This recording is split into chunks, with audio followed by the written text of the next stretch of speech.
Coming up on the official Celtic FC podcast, Scottish actor Frank Gilhooley speaks about his acting career, his incredible work for charity, and what it was like to feature in Still Game. I'm so blessed. They were really kind to me with the lines they gave me. Yeah. You know, for what were small parts, they brought the character back, but the lines they gave me were just absolutely brilliant. And they've used them a lot. Hello and welcome to the official Celtic FC podcast. I'm Matthew Campbell and today I'm joined by Scottish actor Frank Gilhooley. Now Frank is an actor who is probably best known for his roles in Still Game and Outlander, but as well as his wide and varied acting career, Frank is also an acting coach, a life coach, and is undertaking some really incredible work for the Celtic FC Foundation, which we're going to touch on a wee bit. But first of all, Frank, it's brilliant to see you. How's things?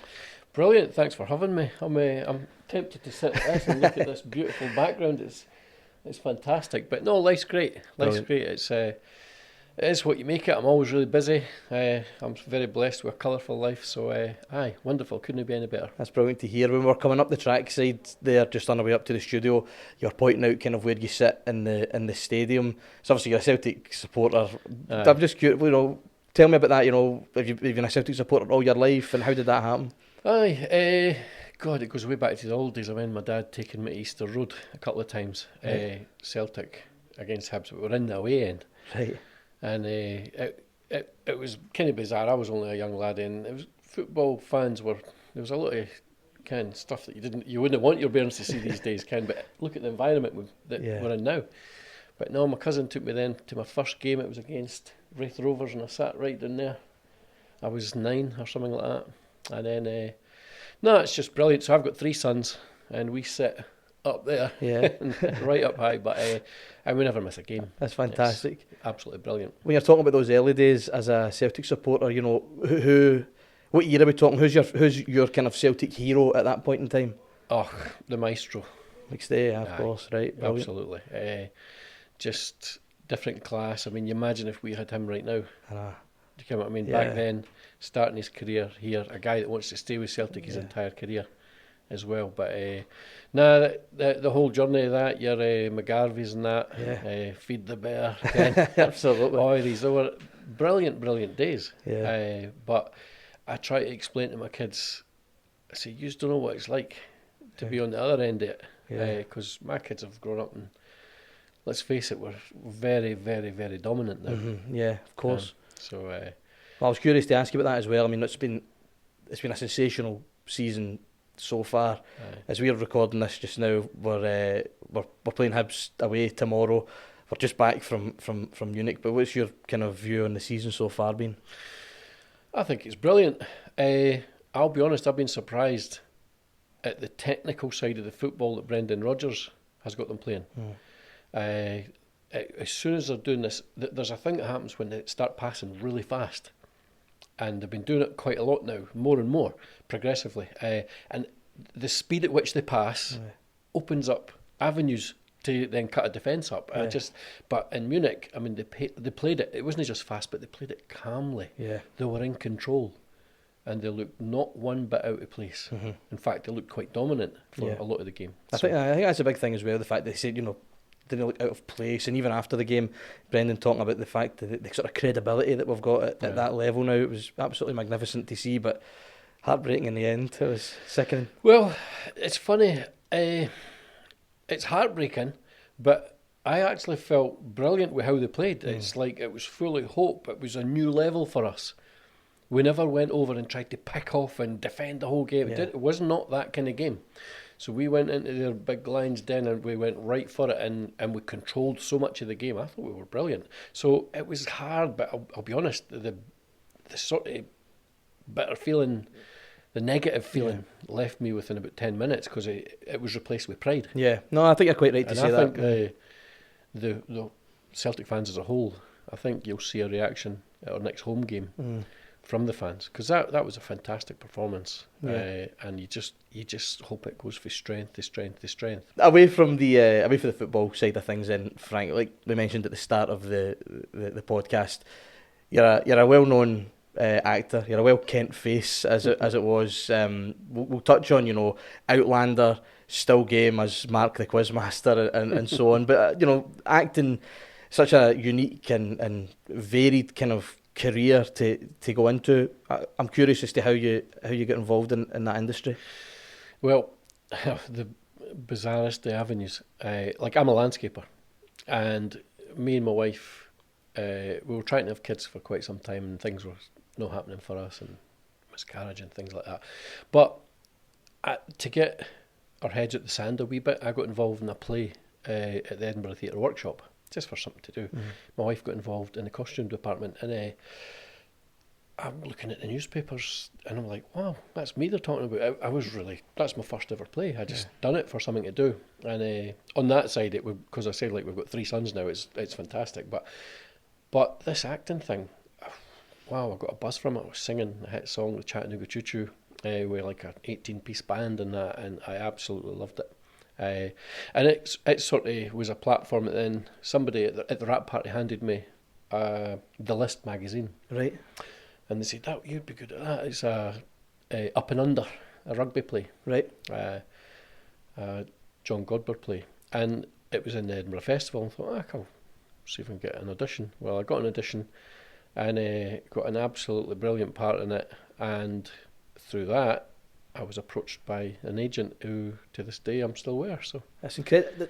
I mean, you'll know better than myself, obviously, but I always think that when you're talking to actors, it's almost like a lot of actors kind of just almost stumble into the kind of into that career a wee bit. I'm interested though in terms of picking up a newspaper, reading positive reviews about yourself. I mean, did it take a while to adjust to that, or was it just immediate, the buzz of seeing your name in print? Well, there was a different buzz at first. I'll tell you what it was.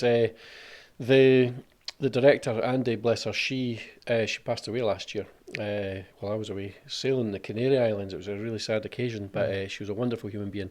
But we had different views about the character. This character, he was a conscientious objector. Right. And he got the crap taken out of him by everybody at this big Christmas party thing and all that. And I felt, one of his lines when he left in sort of anger was that he didn't go to war because his 3 other brothers were killed.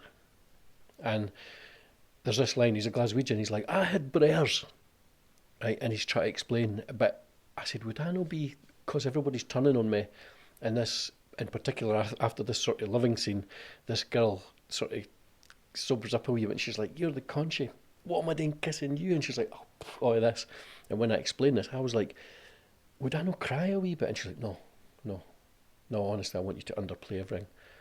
And you shouldn't really go over the director, but I just so disagreed, and so I done it, and I felt the voice would go high and upset, and I was like, and I actually went like, I had prayers, kind of like really trying, but out loud to an audience, and I suddenly seen all the hands. I thought something had happened. You could see all the hands coming up like this, people just emotionally engaging, and when I walked off, there was folks shouting, you tell her, son, and you get a huge buzz. Yeah.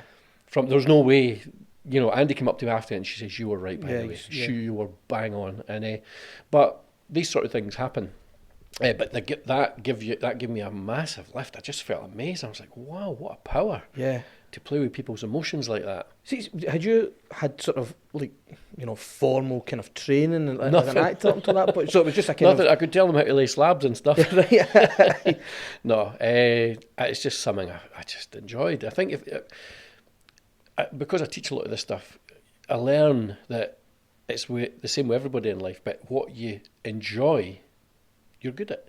You'll become good at because you enjoy it. Yeah. So follow that avenue in your life. No, that's a good point. Absolutely. That's obviously, Edinburgh Fringe Festival, theatre performances and stuff like that. You're known, of course, for your roles in TV and film. So before we sort of go down that avenue, just from the actor's point of view, how different is the experience of being on a stage in front of people to being, in front of a camera with a whole crew behind it? Is it a different sort of buzz, a different feeling as an actor? Aye, totally. It really is, because there is a crucial thing. I know people who hate being in front of the camera. They don't realise that when you're on most things now, you're getting filmed from at least 2 cameras. Yeah. You might be able to, right around the room in front of you, there could be 40 people.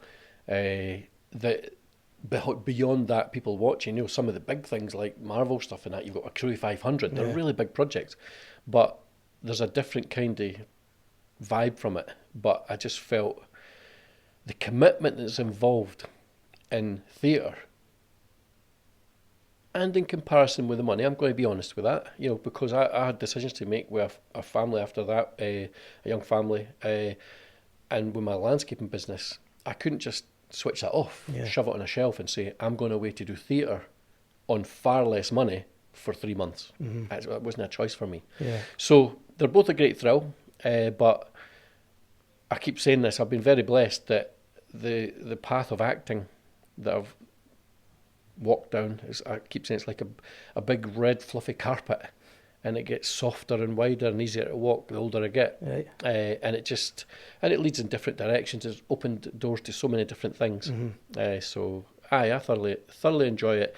Two different feelings. I have much more love for performing in front of the camera, for one particular reason, that you're right, everybody's right up at your face. The camera can be right here. I was in Napoli last week. Our sons bought us a brilliant gift. I actually missed the game, the midweek game, but they bought us tickets to go over there and to go to the opera, and it just impressed with me. I loved it. I like opera. I'm getting right into it, but I loved it. But you couldn't see the faces and you can't see the emotions because you're so far away. Right, of course. And to me, the intimacy that TV brings is why it's such a different genre. It's why I love it that much. It is a powerful thing to be able to do X, Y, or Z, and you'll have people either laughing or crying miles away, everywhere in their own houses, not because they're right here watching it. It's an interesting point. It's not something maybe that you would ever really think. It was just, it's something I want to talk to you about later in terms of acting and styles and stuff like that, because it's something that I think is quite interesting. But something you said there as well, I think this is maybe something that gets overlooked at times, that an actor's sort of journey, actors that that you see on TV and stuff like that, you're talking about the fact that you've got another job, you've got another business, so sometimes it's a hard kind of path to try and carve for yourself, because sometimes the money's not there, sometimes the opportunities aren't there. So for yourself, when your sort of breaks came in TV, that must have been a wonderful moment for you. It's really good, and it can be quite disruptive of life. Doing River City, when I was on that for a bit, I've had to temporarily shut the business, and just do some minimal things because it's just a small business. I only have one employee, and I don't want to change that, because that gives me a better standard of living than running with teams of guys and all this hassle that goes with it. That would make the acting impossible. So it can be intrusive with that, and it's particularly the amount of times, honestly, my wife, if you see us when we go on holiday, the amount of times I'm literally, I remember I'm just about to put my phone off down Newcastle Airport, walking to the thing, and my phone's went, and it's my agent. She says, that part you went for last week, you've got it, brilliant, but look, they want to see you in 3 days for a full day stunt rehearsal. And I'm walking away for 2 weeks holiday in Portugal, so I had to come back. I was going to say, what do you do in that instance? You have to fly back, you just have to do it, then so fly back the day before, do your whole thing, your rehearsals and that, and then fly back. So there's a lot of sacrifices that people maybe don't see. They see the end product, the TV programme, the film, or the theatre show, but they don't see the sacrifices that go into that. It's a funny thing though, that actual one was a really good production, but Paul Donnelly, the stunt director on that, Paul sits right at the bottom of the eye. Really? And I know Paul that well now. If it happened now, I'd be like, Paul, I just seen a cut look. What was? I mean, we're cantering towards talking about the still game sort of experience, which, as I'm sure you would have expected, because it's such an iconic programme, such an iconic scene. But was that your first sort of, what you would say, like sort of big break in TV, or were there things that sort of preceded that? It was the first thing that a lot of people would see. So I'd done a couple of films and Scottish films and things like that. My first ever thing was it was in a film called One Last Chance. I played one of James Cosmo's henchmen. Right, wow. And it was brilliant. That was a great experience. And I had a few other bits and bobs, but this came quite early. So it was at the comedy unit. I remember going for the audition, and it's funny when you do it, and to get from that, and then before you know it, you've got the part. You're like, oh, and still game was good back then, but it was nothing like what it became. Right. Okay. So it grew even after that, and people watching reruns, and it's became this massive thing. But and to go for that to the point where you're actually performing it, and then you're having to cut it short because Ford and Greg are absolutely themselves laughing. And they're like, oh, shut up, you get outside of that. It's we had to do it so many times, but no, it's that was the first thing that was so funny.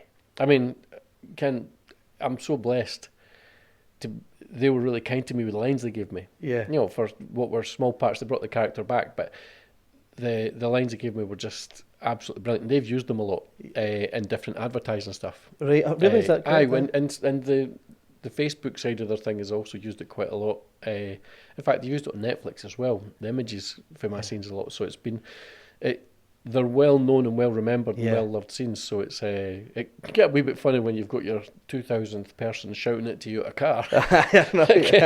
But no, it's brilliant. Well, I was going to ask you about that because obviously, you know, you play Mark the Quizmaster. It's arguably one of the, you know, I mean, Still Game's such an iconic programme. Oh, everybody loved their favourite sort of episodes. Aye. That's one of the most iconic episodes with the pub quiz. Your character, Mark the Quizmaster, just tremendous. I mean, and it's one of those where everybody knows the lines. Aye, right? Everybody says the whole lot of them. It's do you everywhere. do you get people who, I mean, I think it was 2004 that episode came out, maybe? It's mad. So you're talking, it's 21 years. So there'll be people, you must have people who come up to you who are not even 21 yet, who will say the lines or want you to say the lines to them. That must be mental. Here all the time. Up there. When I'm going in quite a lot, there's folk coming, and they're going to that lines or on that, and I don't do that because you feel like what does it say? You yank 'em a monkey, chuck is a peanut. But you have a laugh with them all. You just try and get them to say the lines and do a photo with them. You know? Absolutely, because they all know them. But it's the way the lines were done as well, because they weren't funny the first time I'd done them. It was the very first time when we were just rehearsing. It was Mike Hines. Mike's such a brilliant director, and he was like, no, louder, harder, louder, you know, right, no, more, until eventually they just a caricature, a complete nutter, but it absolutely worked. So Mike, absolutely brilliant. What was Ford and Greg, what were they like to work with? Because they're kind of iconic figures in Scottish comedy and TV. Brilliant, just really good, right good lads, right, you know, everybody has a good laugh. Everybody had a good laugh on the set, you know, and you'd be sitting there a lot. They're filming right there, and you can't be bored going away, so you're sitting on one of the couches, and they're like, shh, again. You're talking when somebody says something, you'll start laughing your head off, and they're like, shut up. But no, it's really good. Sanj is brilliant. Yeah. Lovely. They're all great. They're all really good. They're all characters. Mm-hmm. When you went back years later, was there still the kind of camaraderie and good feeling on the set? Aye. I mean, obviously the main cast are they knew each other for so long, but it's just great. They're just so welcoming, so loving. It was a brilliant thing to be part of again. And when they'd announced it, I was busy doing other acting stuff, and on my landscaping job, I remember saying, "Oh, did you see that thing? Oh, it'd be brilliant! I'd love to get my agent on phone and say, oh, they want you back for this." It's a week later, my agent's like, "Oh, listen, they want to speak to you about Still Game again." I'm like, "Yeah, it's brilliant, delighted." And they gave me such good lines again. Yeah. They did. There was a whole section cut out of mine on that, which I would love it if they'd done all the unused bits. But it was the weather. It was supposed to be April. I don't know if you remember the one with Hooch. Mm-hmm. Yeah. And if you remember the one with Bobby walking up and he's half blind and all that, and it's quite cold. You can tell it's cold. Yeah. The clothes they've got and everything, and the whole thing's supposed to be sort of March, April. But we were filming in summer. So actually I was 7 hours drive away up in the Highlands, and I had to come down the day before to put us in a hotel. My wee laddie wanted Wi-Fi, so he's came. My oldest laddie, he's in the hotel getting Wi-Fi for the day while I'm away doing this. But it was roasting. Really? It was like 32 degrees. Everybody's sweating, and it just wasn't working. And it's a shame because it was a cracking bit where I grabbed the wife and threw her. She goes flying through the air at the pub and all that, and then there come out like, "Hey, you couple of wee But it wasn't used just because of that. But no, who knows? Maybe one day this the unseen scenes will do you make know an what? appearance. See if they did do that. I think they'd have a couple of series. Yeah, well, they'd have certainly 2 or 3 shows out of all the stuff that wasn't used. Well, you're the man who knows them. You need to give them a wee text and try and prompt them into it. Well, I tell you what, it'd be amazing because some of the things that were so funny. Away from sort of still game, because I'm sure you have to talk about still game a lot because it's so iconic and stuff. Just everybody loves still game. Everybody loved it. The other thing I was going to talk about was Outlander, because that was a huge show. I'm not sure it's out. I don't know if it's still running as a series. I think the last series, is it no still to come out? Right. Okay. I think I'm sure they finished filming the last series about 5 months ago. But it was such a massive thing, and I was wondering from your point of view. Well, obviously you can tell us about the experience being on set, how it compared to other things that you'd done, but that, from the outside looking at it, seemed like a wee bit of a shot in the arm almost for the Scottish TV industry, because a lot of it was filmed up here, a lot of Scottish talent used, so there must have been all filmed up here to begin with. All of it. It was until they started moving. In fact, I think everything was until they started doing other bits in cities and that, but I'm pretty sure everything was here. Right. Obviously, there was some scenes. I've no idea. I'm assuming some of the scenes they might have had to go way over to some more tropical destination. Yeah, right. But no, it was massive.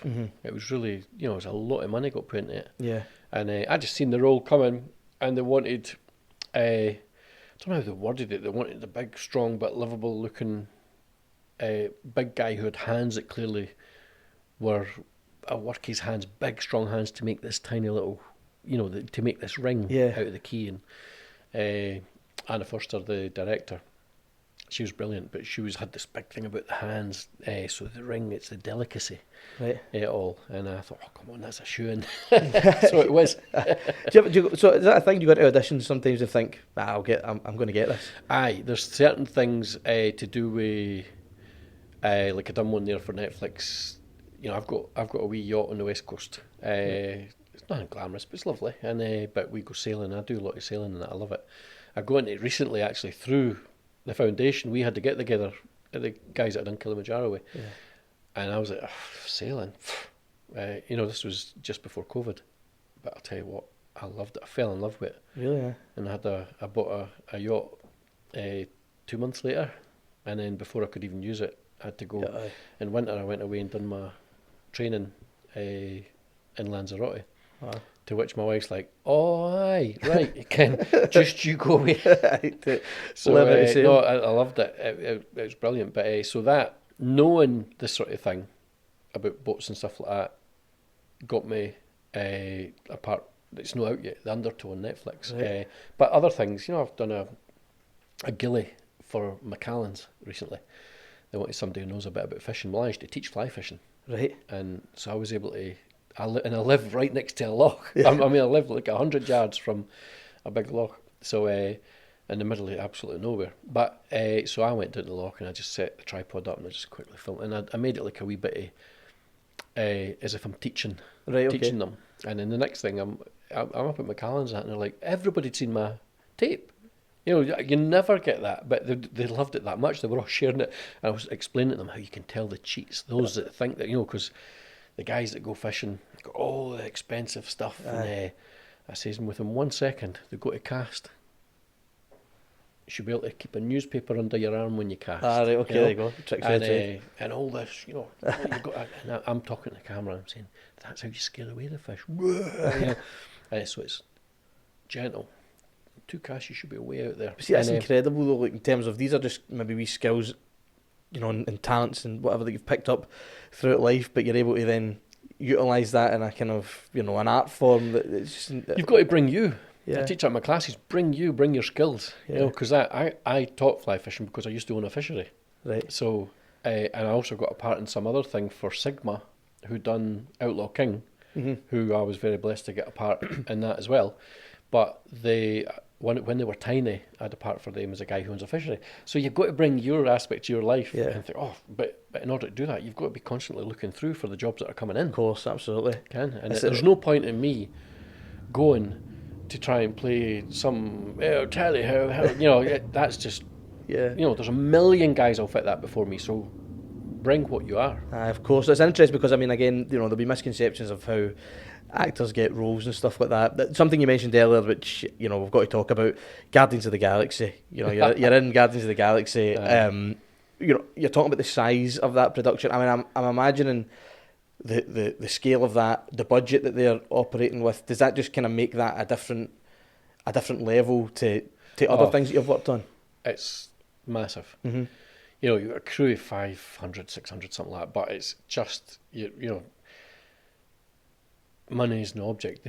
They have a format, a set thing, and they'll throw money at it. They want the very best that they can get for this. But they're really clever about it as well, because the set was massive. Right. So I had this weird triple sort of mohawk type hair, weird hair thing that they wanted. So a month before the film, they wanted to see me in London, and they were constructing the set. But when they get you down and you do everything, you get to see a bit. They want to show you the set and get you to start feeling it, because it's quite a thing. If you didn't see any of that and they're like, right, you've rehearsed, right, let's go in, and you walk into the set and you're like, oh my God, you're like, you have to they have to wean you in and let you see what you're going to be working. It's colossal. Really, aye. Oh, because I was wondering, like, you watch things like that, you wonder how much of this is, computer generated and stuff like that, how much of it has actually been built. They built the whole first couple of floors. It was all built. I mean, we were even having a laugh. The money that they spent on it, they were chatting about that, and it's just, it was colossal. But they then sold all the steel off again at the end and got quite a lot of it back. But after you get after the 2 floors, the rest of it was all big blue screen everywhere. It's the tallest studio. It's where they used to make the tanks and that. Used to film Top Gear there. I forget the name of it. But it's colossal. Wow. It's massive. So it was the highest roofed studio in the UK. I think it still is. That's amazing, and especially to say that you've obviously been there, worked there, and worked on something of that size. That must have been brilliant for... Again, the thing with the holidays, because we were going on holidays after that, away up in the Highlands again. We love going away up the West Coast, miles away up to Storr. It's white sandy, it's beautiful beaches and that. But I had this ridiculous hairdo for a month, right, and it's like, I'm not wearing a hat in this weather and that, and everybody thought it was some sort of mental case. So you're going to cut a bit with a triple mohawk type? Well, because they needed it everything early. They wanted it. To put you in the picture of the scale of that, why they do these things quite early. The hair and makeup director, Lizzie Giorgio, she's lovely. I chat to her now and then, but she's a brilliant person. She had 65 makeup artists working for her on that film. Wow.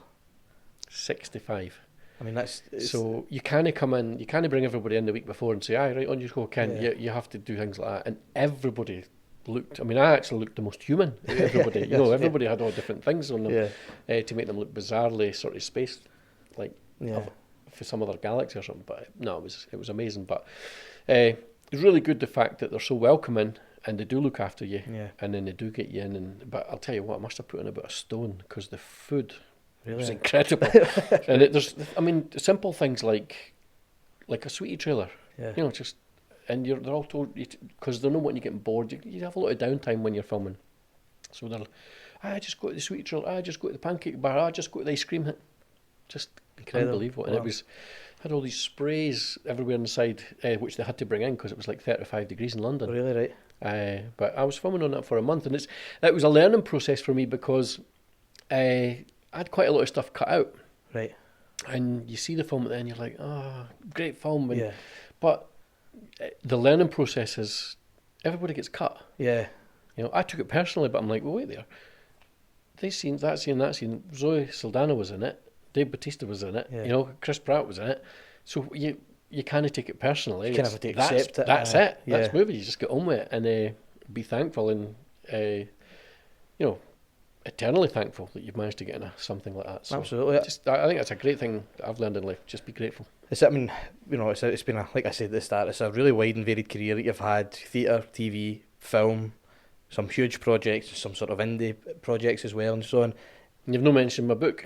Have you got a book as well? I was going to ask you. I didn't really do much. I don't push it a lot because we've never had like an official launch. Right. But it's because I teach so much of my classes. in the classes, I was taught by Bernard Hiller, who's one of the world's greatest sort of performance and life coaches. Mm-hmm. He asked me one day, would you consider teaching? I used to go to his classes. I was like naive. I was like, teach what? And he's like, this, man, this. And I was like, oh, I was taken aback. It was he'd seen something in me that, because he teaches all over the planet. Yeah. And so I did start teaching. I'd written down everything. I had I call it my Bible exercises, and it's basically helping people to, people come into classes, especially actors, but it's not just for actors, it's for everybody in life. People go around with heavy chains weighing them down. And a lot of people don't even know they've got these chains weighing them down, and they don't know, if they do find out they've got them, they don't know how they got there. And they certainly don't know how to get rid of them. Mm. And it's an amazing journey, my classes. I've had such a great response over the last I think I've been teaching them nearly 10 years now. But eventually, I'd started writing a book, and then COVID came. Everything stopped. So I live out in the country. I was just like, I'm sitting in the garden, typing away, and before I knew it, 600 pages, it was finished. And so we got it out there. So that's fantastic.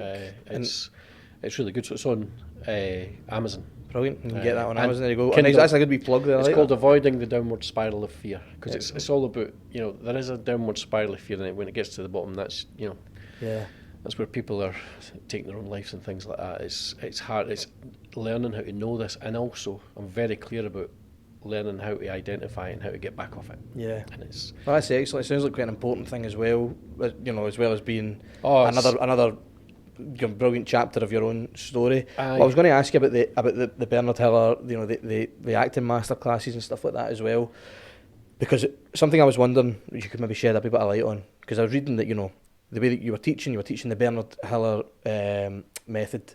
But I was thinking, surely acting is just acting. So, but of course there are different methods. So, what are these different approaches, and how how do they manifest themselves? I don't sort of claim to be massively educated in all the different methods, but this is the most wholesome thing in life. It's about don't Bernie he used to have a thing. In fact, his first book was called that. Stop acting, start living. It's about fix the life. Get the building blocks of your life, get the foundations, and get love in your life.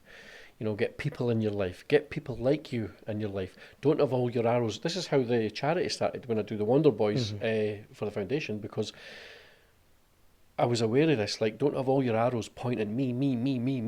Point out the way, help other people, and when you do that, things grow and people. It's all returned. Yeah. And I've noticed that a million times over in my life. So that's when you find your authenticity with that method.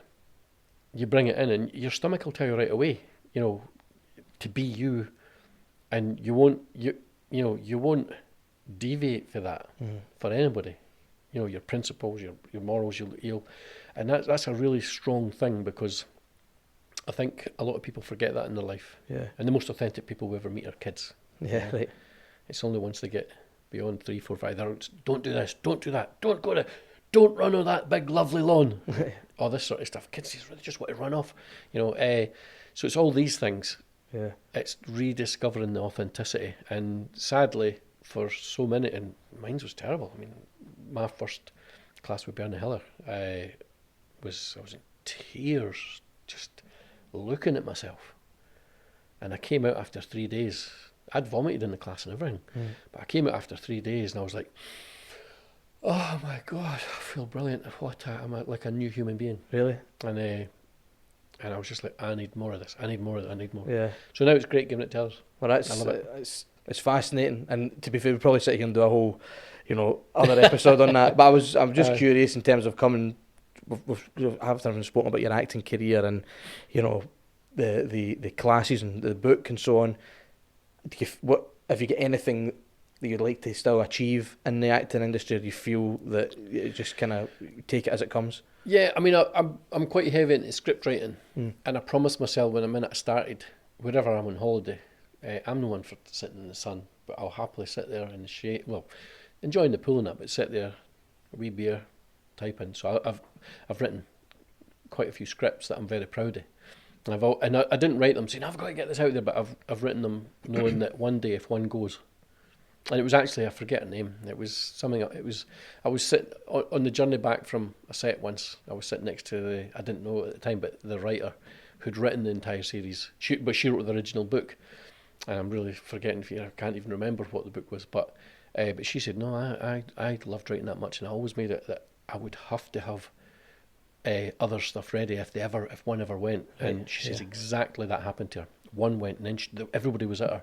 Have you got anything else? And suddenly she's made a huge career out of it. But it's that's one of the things I've always done. I've always said it, and I think it will come later in career, and then it'll be a natural step into directing. Yeah, right. As well. It's a fascinating sort of story that you've had there in the career that's still ongoing just now. But I wanted to bring the conversation onto your work with the WanderBhoys, which obviously you've referenced a few times, which I'll let you obviously explain what that is. But coming up, you've got a really exciting new sort of project with the WanderBhoys, new experience that's coming up. You're going to be walking or trekking across the Great Wall of China, and the funds raised will be going along to the Celtic FC Foundation, which is quite extraordinary. So tell us a wee bit about the WanderBhoys, how it came about, and what projects you've already sort of undertaken. So the WanderBhoys, to get the step to this was this thing I said about pointing the arrows, pointing them out the way. And I was actually bizarrely sitting blethering. It was actually in the jacuzzi after a hard day in one of the classes. It was a class in Sardinia. And I'm sitting blethering to, she's so lovely. She's actually the casting director for Star Wars and all these sort of things. She cast Lost. Right, yeah. So many others. There's many films. Anything that's got what's the name of the director of Star Wars again? I'm terrible about J.J. Abrams. She does loads of his stuff. So April Webster, her name is. And I was at a loss. I wanted to do something. She's like, why don't you do? I'd went through some pretty hard stuff in my life, and she was like, you know what you should do? You should go and do something great, something that's really difficult for people, somebody, whoever, who's no choice. They've no choice. Maybe it's health, maybe whatever. So I was like, she was teaching on the class. I was attending the class, and I thought, wow, it really hit me in here about that. It's people who've no choice. So I ended up. I mean, I'm overweight. I've been like that since I stopped playing football. But I cycled across Western Australia for a kids' cancer charity to allow kids to have terminally ill kids to have a holiday with their family in cared accommodation, which is actually on the west coast, right on the beach. And that cycling across that for days and days, 130 odd miles a day, was way harder than I thought. And if I hadn't been doing it for the charity, I would have stopped. I would have given up. But I had a lot of learning through that. And then I thought, well, that's really good, but I really fancy, doing something for something that's really close to my heart. And the Celtic FC Foundation just felt like a natural step. I just know that would be, I'd love that. And I'd read up about their causes and all the different, I didn't realise they gave to so many different great causes. So one Christmas morning, I'd spoken to my wife about this. I said, now I need to think of what to do. And we're sitting there, the kids are opening their presents on Christmas morning. I was just saying to her, we're just sitting with a wee champagne on the Christmas morning, chatting away. And she says, why don't you climb Kilimanjaro? I was like, that's a beauty, actually. So it's just from that, it just planted the seed. And then there we go, within, I think it was a year and a bit later, there was 10 of us up the top of Kilimanjaro. Incredible. And it would raise 50,000-60,000 or something. So it was brilliant. What was that like? What was that? I mean, physically demanding, I'm imagining, but it's the air, it's the oxygen, and it's bizarre. Everybody thinks you've got to be as fit as you can, and no, it's not. You've got to be able to have a level of fitness and a level of stamina. But I've heard a lot of stuff about smokers handle it better than some people who are really fit, right? Because they're used to their bodies getting a lesser amount of oxygen.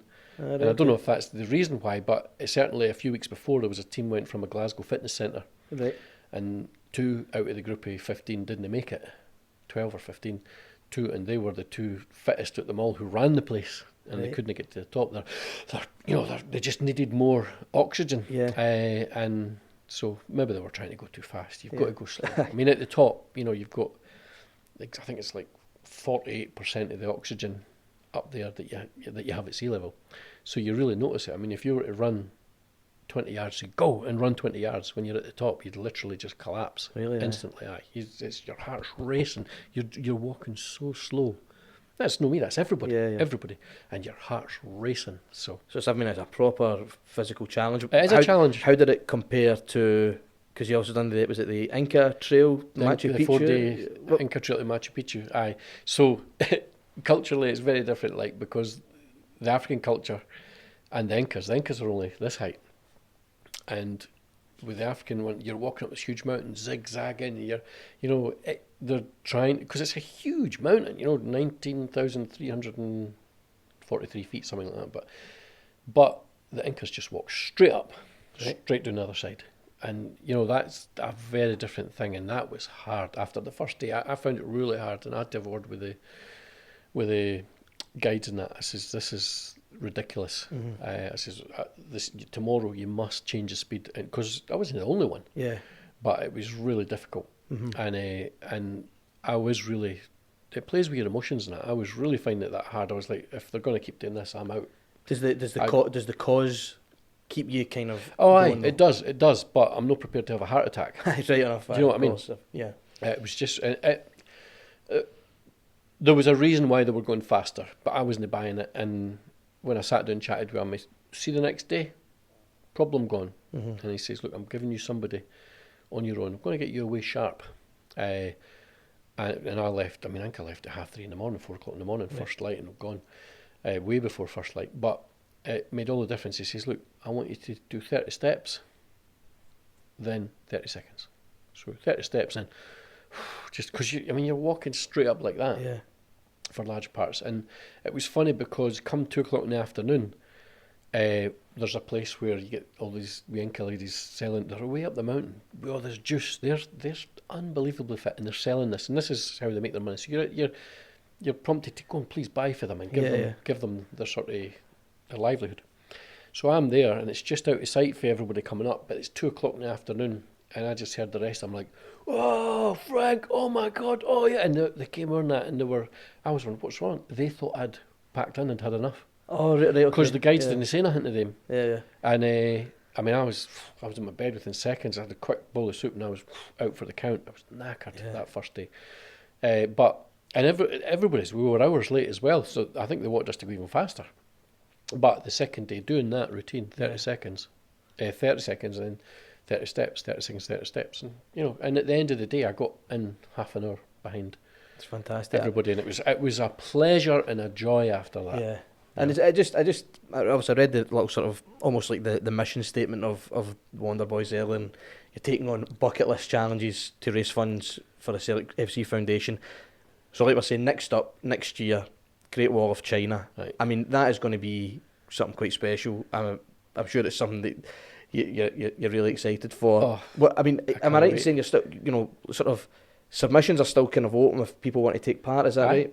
Aye. We've got another, it's 5 or 6 spaces. We can only take 21. Right. So it would be great for anybody that's out there to get in touch. The WanderBhoys at mail.com. It's spelt with a H, the WanderBhoys, the Celtic way. But if we can get the 21 of us to go, and I've designed the thing. It takes quite a lot of while quite a bit of time putting this stuff together, but it's great. We're going to be going from one place to another, but we're going to be staying in the houses of the locals. Right. So eating the local food and all this sort of thing, and so it's that culturally that's going to be a great thing. Yeah. And then we have a bit where we stop at one of I forget the name. It's a family who have a farm and they have a huge restaurant, and everything that you have is from their farm. Right, okay. Excuse me. And they're world famous because of that. Everybody wants to go there, so it's kind of busy. And so we're going to have that. Their special dumplings and all this sort of thing. But then we've got another couple of nights where we're actually sleeping up on the wall at the great viewpoints to watch the sun going down, and then they'll have you up early to watch the sun coming up. You're able to turn, and that's incredible. It's brilliant. So I mean, it'll be breathtaking in terms of, it'll be breathtaking from the point of view it'll be a physical challenge, but in terms of the actual experience itself, this is something. Aye. And having read it, the challenge is different again. because this one, it's about the knees. So, just get on the bike, do some cycling, and get a bit of strength into your knees. And I know that big time, because I actually, years ago, I went to doctors. My knees were clicking and grinding. And the doctor's like, and he tested them and said, you've got this arthritis coming on. And I was like, get lost. I'm 53 now, I was only 40 or something. And he goes, no, it is. And I just didn't believe him. And I went cycling. I had to train for 6 months for the Australian thing. So got on the bike, knee problem gone. Sorted. It's never been back. So you're confident about the trek across the Great Wall then? I'm not saying it'll be easy, but it'll be, there's a lot of, we're going to some of the rougher bits as well that, because a lot of it's collapsed. Yeah, I was reading that earlier, because some parts of it date back to over 2,000 years old and stuff like that. It's quite Plus, incredible. a lot of people didn't realise that the vast majority was made of wood. All right, really? And that's gone. That's just not there anywhere. Yeah. But, I mean, folk think it's like 500 miles long or something. I think it's something like 4,800 miles long. Aye, incredible. It's colossal. So we're just got our wee bit in this area. But it's great because we're starting in, we'll be staying in Beijing when we arrive. And I believe that it's quite important. You're going to do something hard, so treat yourself well. So we arrive in a nice hotel and we can chill out, and we've got a day to anything anybody needs. Because, when we done Kilimanjaro, my bag's never turned up. And and luckily I'd been advised by a friend of mine, Mustafa Salemi. He's the first Palestinian Muslim to climb Mount Everest, and he said to me, wear your boots, because you can lose everything else, you can replace it all, but if you have to get new boots and climb Kilimanjaro with blisters, forget it. Right, okay. So I wore them, and the next thing, my bags didn't turn up. Everybody's bags turned up, mine didn't. They came on the last day, and I just gave the stuff away to all the porters and that. But so I never even used the stuff, but I had to go and get stuff. But at least this time you have that sort of day of preparation. Well, we had the day. We had the preparation time, right? But on a totally different story, we had a full day built in Kilimanjaro, but we lost it because our flights, there was fog. So when we flew to Amsterdam, they actually had to hold us in Edinburgh because of the fog in Amsterdam. By the time we got there, the Kilimanjaro flight was away. Right. So they had to put us in a hotel. And one of the guys, Eddie, who lives in, what part is it, Stuttgart? He lives in a bit of Germany, I forget, it's not Stuttgart. Anyway, we had to fly the next day. They put us in a hotel, then we had to fly from Amsterdam to, it wasn't Stuttgart, it'll come to me, but anyway, it was part of Germany, and then we had to fly from there to Nairobi, then from there to Kilimanjaro. So they added on like 3 extra flights. But he lives in that town in Germany. He'd flown a day early to join us, so he left with us for Glasgow, then he ends up back home. So we lost a day. But you've got to make it work. And that's the big thing in these things. You've got to insist that everybody's fully positivity. You've got to help each other, any problems. And we got through it. We ended up leaving, like literally arrived 4 a.m, get in, we're like, supposed to be away at 7. They changed it back to 10:30 to allow me time to go and get stuff. And then away, and I'm borrowing things for folk and all that as well. And then away we went. So, well, I mean, this trip will be dead exciting. Just before we finish up, how long are these sort of submissions or applications to be part of it? How long is that going to be open until? Well, it'll be. I would imagine we'll have in the next couple of months. It'll be finished. I would hope. It all depends. If there might be one, but once somebody pays a deposit, that's it. And we have a direct debit and everything set up for everybody, so they can actually take their time and pay it up. Brilliant. But it's a life-changing experience, and I urge anybody to go online and look at our Kilimanjaro trip. I've got the whole thing in 3 separate videos. It's easy to find if you type in my name in Kilimanjaro. Yeah. But it's life-changing. We're all pals. We were out recently for a meal in Glasgow all together. Well, we had a meal, but there was a lot more drink consumed. But no, and we keep in touch all the time. We're in touch with each other every single day. We have our WhatsApp groups and we're talking about the football all the time and that. And it just grows and grows and grows. So it'd be great to do more of these sort of... I know the next trips. Right. I've got stuff planned after that, and they have to be... Each one has to be radically different. The Kilimanjaro was so radically different to what I'd done in Australia, but then doing the Machu Picchu thing So Great Wall, and then I think the next one might be somewhere in a desert somewhere. Fantastic. Well, we'll make sure that all the information in terms of the Great Wall of China trek and how to get in contact are in the show notes for this episode. That way people can try and contact. Frank, I really appreciate you coming in and chatting. Thanks for having me. Really good. It's a pleasure. And I'm going to sit and look at this view for 5 minutes. It's not a bad place to spend an afternoon. Brilliant. Absolutely brilliant. So listen, thanks very much, and thank you for watching or listening to this episode of the official Celtic FC podcast. If you're interested in taking part in the WanderBhoys trek across the Great Wall of China, all the information will be in the show notes. Thank you very much, and hail hail.